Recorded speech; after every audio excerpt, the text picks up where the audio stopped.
Hello friends, it's Nancy from Astrology and Angel Mediums, and today I have a weekly check-in reading for the week of Sunday, February 15th through Saturday the 22nd, I believe.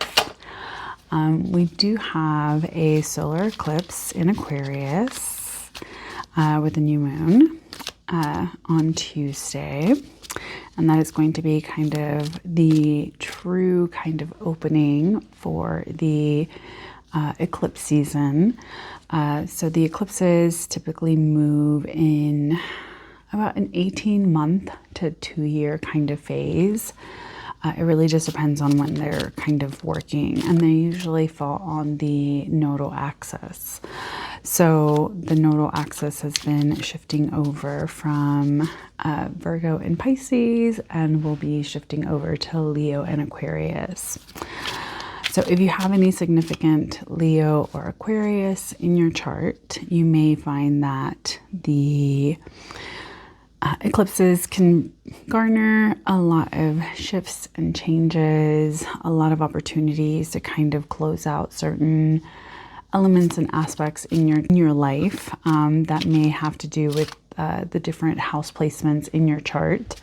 So it is something to kind of keep in mind as we kind of go through stuff this year. And I wanted to use the Aquarian Tarot today, because, you know, we're going to have that new moon in Aquarius. So let's kind of see what this week has in store for us as a collective, and what else we can kind of expect to, you know, happen this week. So let's kind of get these shuffled. I hope everyone had a nice week and enjoyed their Valentine's, if that's something that you enjoy doing.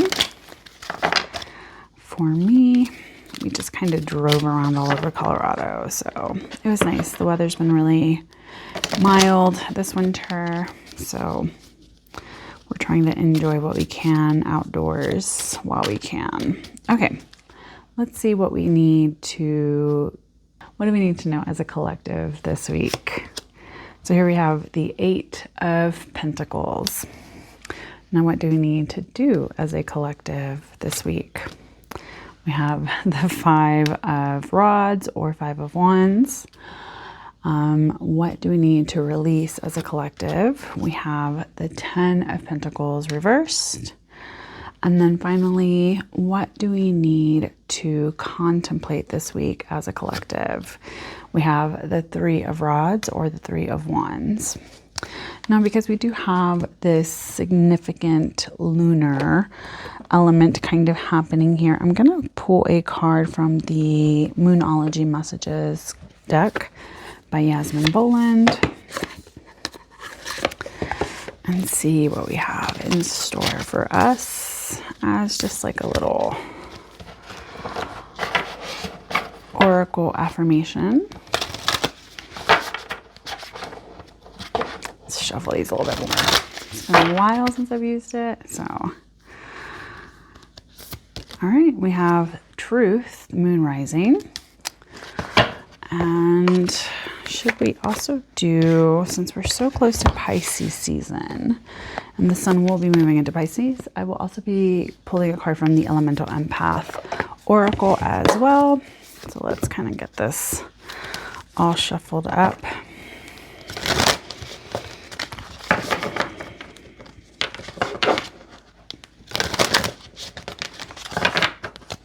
All right, let's see. We have Inner Authority. Okay, so let's kind of get into the messages for this week. All right, are you guys ready? Let's kind of get into the reading for this week. So, very first card is what we need to know. So we have the 8 of Pentacles, which is typically a card of like honing our genius. This is a card of like hard work, dedicated effort. It can really be a reminder of everything we've been working on and where maybe we've been a little bit focused as far as like What are we good at? What should we be doing? How should we be doing it? And so it is very much a card of being a little too focused on perfection and trying to complete things. And it's like that quote, that little cliche or whatever, where it's like, don't let perfect be the enemy of good. So maybe for some of us at this current moment, we're kind of worried about what is this going to look like long term? Are we too focused on trying to get it right without having to have an understanding of what it is that really is requiring some of our energy at this current moment? When I think of pentacles, they are a great reminder of our behaviors, our physical bodies, our home, our spaces, our work, our career. And so for many of us right now, we may be very focused on, well, what am I doing in my own life? Like, what am I building for myself? What have I been working on? What does that look like? And that may also be a lot of this kind of Saturn moving into Aries. We may be kind of focusing on like, well, what have I been doing the last like 2 years while Saturn was in Pisces, especially having the great conjunction with Neptune in Aries. A lot of us may feel like we're kind of waking up from things that maybe we haven't really been seeing quite as clearly, and kind of feeling a little bit of this rigidity of, I need to hurry up and kind of hit the ground running and figure out what I'm going to be doing that is serious moving forward. Neptune was in Pisces for the last 14 years. And so I think a lot of us may feel this sense of, we're really starting to see things for what they really are. And maybe we feel like there's a little bit of this kind of awakening as far as, you know, what we're wanting to focus on and what actually makes sense to us moving forward. I think the Eight of Pentacles is what we need to know here, is that maybe it is giving us a little bit of this understanding that it's okay for us to be more focused on our day-to-day lives and what we have kind of going on, like our area of expertise. Like, where are you an expert? Where have you been very focused on your skills? Like, what sort of skills have you been building? What sort of things have you been kind of co-creating for yourself? And how can you utilize that at this time? So I know many of us are kind of feeling a little bit defeated, a little bit like, I don't really know what to do. I don't know what's going on. I don't really know how this is all going to look. I think the Eight of Pentacles is kind of saying like, okay, let's kind of get back to basics. Let's see what we're actually good at. Let's focus on what truly makes sense for us as individuals, and how can we kind of utilize that in the world. So I think it can be a little bit of a weird energy this week, where we may feel like there's just a lot of things that are still up in the air. It may feel like things are not really as clear as we would like them to be. So if we move on to what we need to do, we have the Five of Rods, or the Five of Wands. Now, this is typically a card of like fighting and challenges and obstacles and kind of conflict that can no longer be avoided. Now, with this being what we need to do, it's kind of interesting, because I feel like when I think of wands or rods, I think it's very much this like passion-driven kind of energy. It's like, what is lighting that fire under you? What is, you know, creatively speaking to you? What needs movement? What needs momentum? This is no longer a time to just kind of sit idly by. And I think having this energy of the Eight of Pentacles, kind of urging this energy, it's kind of saying like, okay, you've already had enough practice. Now it's time to kind of put your money where your mouth is, essentially, and see what it is that is worth you fighting for. Like, what is it that maybe needs to be addressed and needs to kind of be brought out into the light that just hasn't? Are there things that maybe you've been ignoring? Or are there things that maybe you've been kind of like, oh, it's fine, I'll deal with it later, or it's not really that big of a deal? I think that this week will be one where it's kind of requiring us to really step into this energy, as uncomfortable as it may be. Fives, again, can be cards of, or it can be the number that really talks about challenges and growth because of those challenges.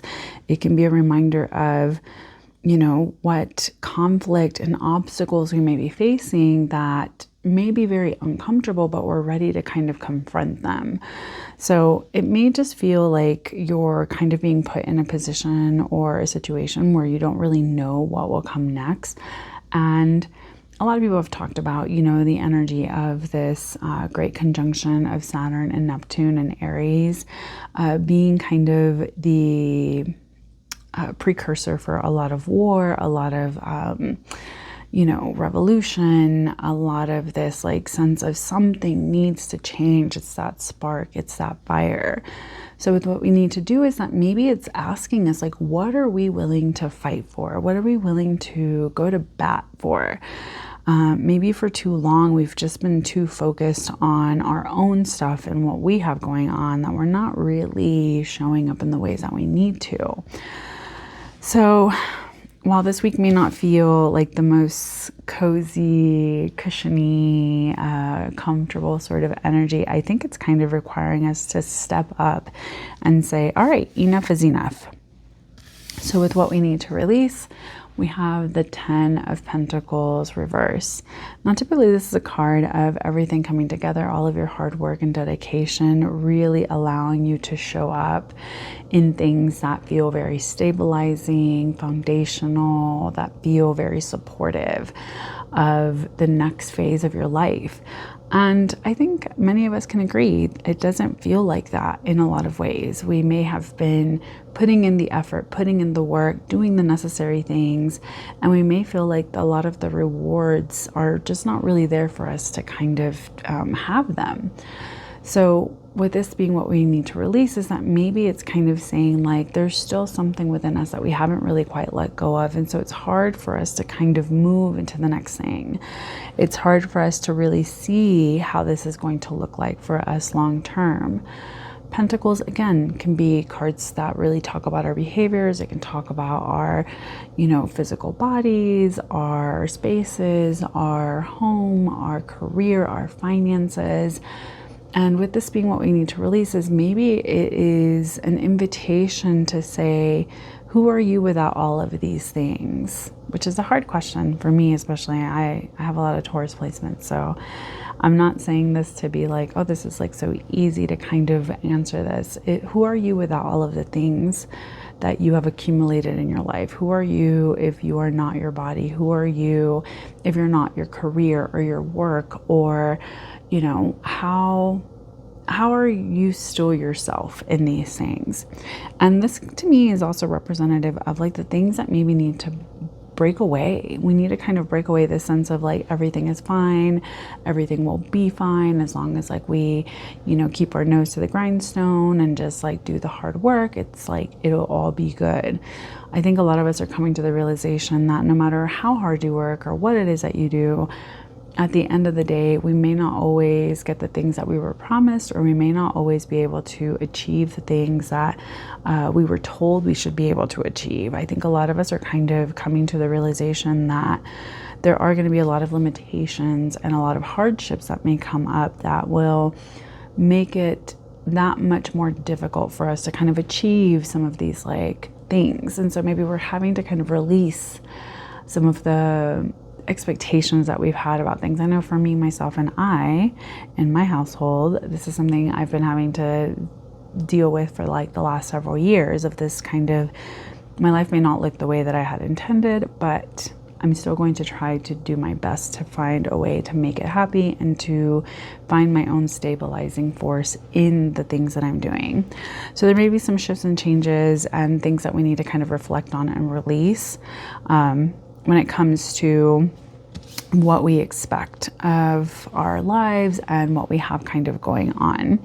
So some of us may be kind of coming to that understanding. And I feel like that is also very Aquarian coded kind of energy, where we may feel like, well, this is kind of what I wanted, but a lot of these dreams may not always be something that can be rooted in the reality of what's going on. And finally, with what we need to contemplate, we have the Three of Rods or the Three of Wands. To me, this is a card of like strategy, planning.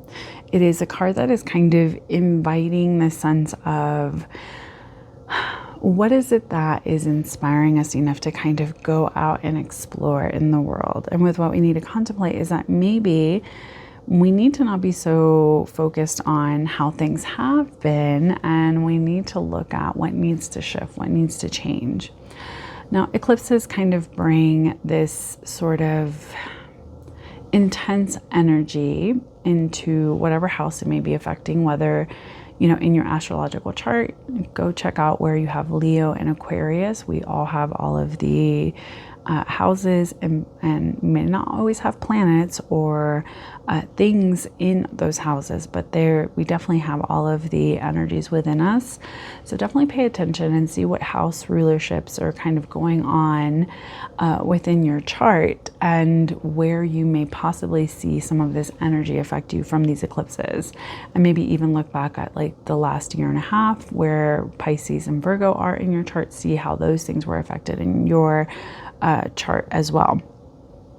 So think with the Three of Rods or the Three of Wands, with what we need to contemplate is that maybe we've been kind of hesitant to figure out like, well, what comes next and what should I do? We've been too focused on like the physical and trying to get it right and have it be perfect. And so we haven't really been looking at, what am I going to do with this once I feel good enough at it? Where is this taking me? What am I meant to do with this sort of energy? How will I show up in this? And so with this being a card of like movement and momentum and travel, I feel like it's almost saying like, what is it that maybe we need to kind of get away from? Where do we need to have some movement? We need to kind of contemplate, like, maybe it's not about staying where you've been and continuing on in the way that you have. Maybe it's about kind of showing up in different ways and kind of challenging what it is that you've been kind of carrying so far. So I think that this is a very interesting energy for many of us, because I don't know about you, I am very much about just kind of remaining comfortable and kind of being where I'm at. And so a lot of these things that have been kind of thrown up in the air, a lot of these different happenings make it very challenging to kind of look at like, well, what comes next, or what should I do next? Because we have our plan, and then the universe has its own kind of plan for us. And, it can just feel very like daunting to kind of say like, well, I don't want to get it wrong. And I also don't want to like struggle the entire time because I'm not doing what I should be doing. So I think that this week will be one where we're really focusing on our physical life. We're maybe really looking at like, where are we being driven? What sort of energy is kind of driving us? What is a driving force in our current lives? What is the next thing we really want to kind of focus on? And maybe kind of releasing some of the expectations that we had upon ourselves about what that would look like and how that will be moving forward. Now, we have Moon Rising Truth. To me, this could be a representation of so many different elements and aspects in our lives that maybe we're really starting to see the truth of a lot of things. And I feel like that's a big thing with the eclipses, is that they bring and they foster this kind of like unexpected, intense sort of energy that makes us really drill down at like what it is that we're looking at, what it is that we're doing, being very aware of, how are we really truly showing up? And I also feel like this is very like that Aries energy, this like Saturn in Aries, the Neptune in Aries. It's almost saying like we need to kind of burn away everything that we've been hanging on to that was dreamy and, boundless and just didn't have a lot of boundaries and really wasn't making sense. And now we're getting like this sense of like, wake up, get up, do something. So I think a lot of truth will be, I don't want to say revealed, because that makes it seem like, things have been kind of hidden from us, which I don't not agree, basically. Double negative there. But I do feel like a lot of us are maybe having to confront and look at our own personal truths and what that means for us. So much like the moon, we have our own phases, we have our own things that we're going through. And I think that this week we're having these realizations of what are we doing? What is our personal truth? What do we really need? Maybe we haven't been quite so honest with ourselves because we've just been going through the motions. We've just been doing what we feel we should be doing. And we haven't really gotten down to what is the truth? What is it that really truly matters? And what do we really need to pay attention to? And finally, for our last oracle card, we have Inner Authority, which is all about trusting yourself, listen to your true self, trauma versus guidance. And I think that this is really asking us, again, how can we truly be authentic in our experiences and how we're showing up if we don't really understand our own personal and inner authority? I think a lot of us are feeling very powerless in our situations, in what it is that we're experiencing, what we have going on as a collective, politically, energetically. It can just feel very much like we're being pulled in a lot of different directions. I can just feel very uncomfortable. So I feel like this card is kind of saying like, hey, you need to kind of tune back in. Listen to that inner voice, listen to the inner self, like what is actually truly going on and what is it that you need to be doing at this current moment to kind of be really truly who you are and how you're meant to kind of show up at this time. So I see a lot of red here. I feel like it may be a week where we're feeling a little bit of that energy, that red kind of like momentum, movement, aggression, passion, fire sort of energy. But I think it's also one where it's really requiring us to kind of stand up for ourselves and not just kind of sit back and continue waiting for something to happen to us. So I want to say thank you so much for joining me. I have been posting some other videos, so if you're interested, go check out the things that I've posted this week. I'm going to try to be a little bit more consistent this month. I want to say thank you so much for joining me. I really appreciate you spending time with me. I hope that this week is as fabulous as you are, so please take care, stay safe, and as always, make good choices. Bye.